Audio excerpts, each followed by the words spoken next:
Hi everyone, welcome back to my channel.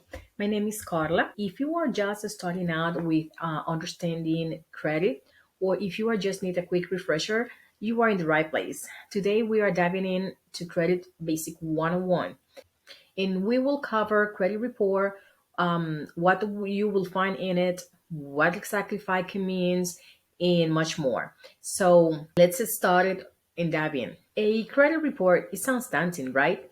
But it's really just a detailed report of your credit history. Lenders use it to determine how risky it is to give you a loan or a credit card or some type of credit that you are using others people money, meaning the bank. So in this case, we are just trying to get their money. That's why we are trying to get this credit and not like a secure credit card, which is basically using your own money. So it's like your financial report card, let's say that. So what is in the credit report? Great question, right? It includes your personal information like your name, address, social security number. It's a list of the credits accounts that you have, including the type of accounts, meaning it could be credit cards, mortgages, auto loan, etc. It also includes the date you open it, the credit limit, and also can be the loan amount, the account balances that you have, and your credit in your payment history. Then there is the FICO, which stands for Fair Isaac Corporation. It's the most common credit scoring system used by the lender. Your FICO score is a number between 300 and 850. Summarizes your credit worthiness. So basically, the higher the better. Many credit data compose your FICO score. The data can be grouped into five big categories.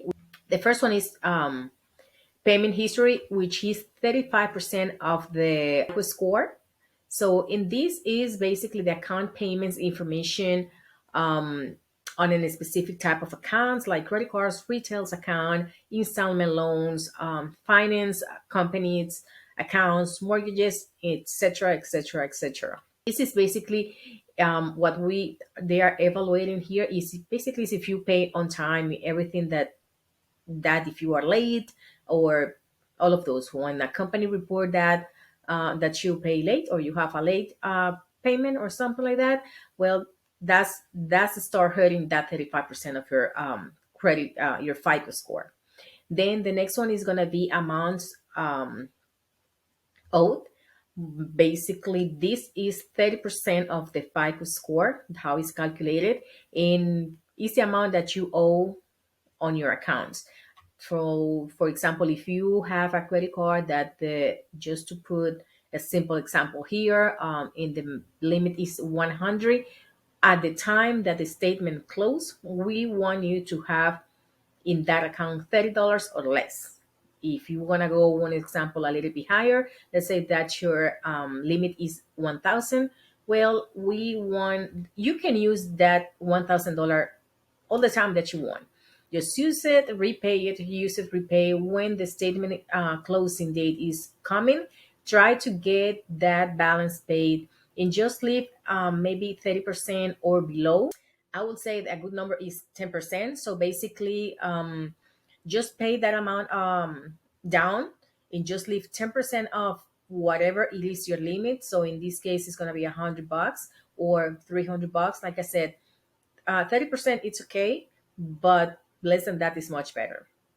And then you complete the payment or pay in full by the due date, which basically it covers that 30% or whatever number you decide to leave in the account.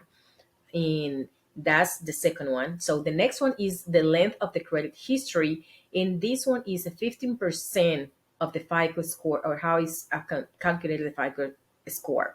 So this is considered the like the name say, length of the history, the credit history is the time since you open the accounts. That's in this one category is the reason that why we don't want you to close accounts. Let's say your first credit card. That's why you hear a lot saying, "Don't close your cards. Don't close your cards." Is because of this, because it hurts your credit. So let's say that you have a credit card that you opened 5 years ago, and then I mean, you have it there, maybe you don't like it or you don't use it or whatever. Just we just recommend to keep it there because that's mean that you have that credit, that loan. So I did that create trust. I mean, that's make you more trustworthy. As longer is your credit, as better. And so, I mean, your credit history. So if we say you opened that credit card 5 years ago, but and you have a second account a year later, or credit card a year later, and for some reason you decide to close this first one, maybe you have an issue with it, you don't like it or whatever. Well, you have to consider that if you close it, that's gonna disappear from your credit report, and that's mean that basically your credit history is gonna be 4 years because it's gonna count as the oldest account that you have open. The next one is gonna be new credit, which is 10%, and that's is basically the number of recently open accounts and a portion of accounts that are recently opened by type of the account. So basically, it's the new credits. That's how it calculated. Really simple here. And the next one is the type of credit use or credit mix, which is another 10%.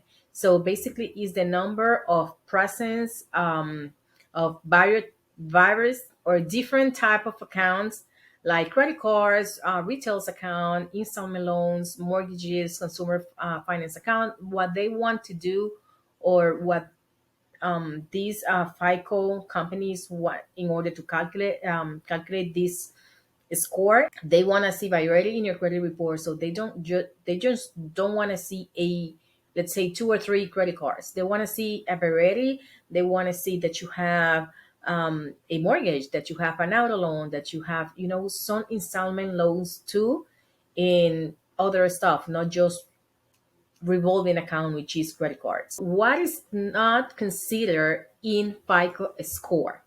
Your FICO score doesn't include factors like your age, race, religion, marital status, salary, employment history, or any other personal information not related with your credit behavior. So basically, that's not going to be considered on your score.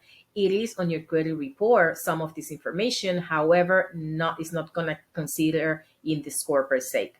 Before we continue, if you are finding this video helpful, why not you hit that like button, subscribe to my channel, and comment below if you have any questions related to credit basics 101.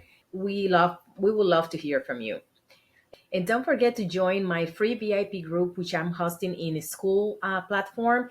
We will be talking everything about money, like credit, finance, budgeting, um, personal finance, business finance, personal credit, business credits, and much more. So I hope that I can see you there. I will be leaving the link in the description board below. Let's talk about inquiries. When you apply for credit, lenders will check your credit report. This check, known as an inquiry, it can be hard or soft. A hard inquiry might lower your score for a short period of time. It usually happens when you apply for a loan, credit card, or a mortgage. Soft inquiry doesn't hurt your credit, or it won't take any score down. But this one usually is when companies maybe are doing a background check and they just want to see your credit and go from there. So it's something like that. That won't hurt your credit. Actually, even some bank check your credit as a soft pull just to see where you are standing at the moment. Like, let's say that you want to increase your limit and you want to request that increase. So there is some bank that used to do that, or they do that just with a soft pull. They can give you that increase or not. It depends. Obviously they have their requirement, but basically when they do that, they don't report it to your credit as a hard inquiry, and they don't take any points down. So how much do credit inquiries affect your score? Hard inquiries can lower your score by a few points. but the impact is typically small and temporary. However, multiple inquiries in a short time can add up and have a more significant effect on your credit. It's crucial to be strategic about applying for no credit, so you don't have to get crazy applying here and there. If there is some plan that we might be talking in another videos, that how you can get maybe multiple applications done with the less amount of hard inquiries at the same time. However, right now we are focused on that. If you are shopping for a car loan, for example, or a mortgage, try to do all your loan shopping within 14 to 45 days period. This is because most scoring model will count all those inquiries just as one, minimizing the impact on your credit report or on your credit score. So basically, with this is a good thing. Not a lot of people are aware of this, but the reality is, if you can do that, they won't be reporting your hard inquiries from many places. Remember, understanding your credit is key to maintain and improving your financial health. Regularly check your credit report for accuracy, keep your balance low, and always pay your bills on time. This is a factor that a lot of people fall for it because people forget to pay on time before or by the due date, and that's caused problem on their credit. So then they're gonna be hit not just with late fees, but also they is gonna hurt the credit report or the credit score, because when this financial company or institutions report to the credit bureaus that you paid late, well, that's gonna take some points down, and late payments stay in your credit report for 7 years. So you have to be aware that that's really impact your credit. So just don't do that. Set up automatic payments or set up reminders. That way you don't have to deal with late payments. Just pay your bills on time and it will be good on that category. So that is it for our Credit Basic 101. Hope you feel more confident about your credit knowledge now. Remember that taking charge of your credit today can lead to better financial opportunities tomorrow. Thank you for watching, and don't forget to like this video, subscribe, and join my free VIP group in a school platform. I will leave the link below in the description box. And until next time, keep taking steps toward your financial freedom. Bye.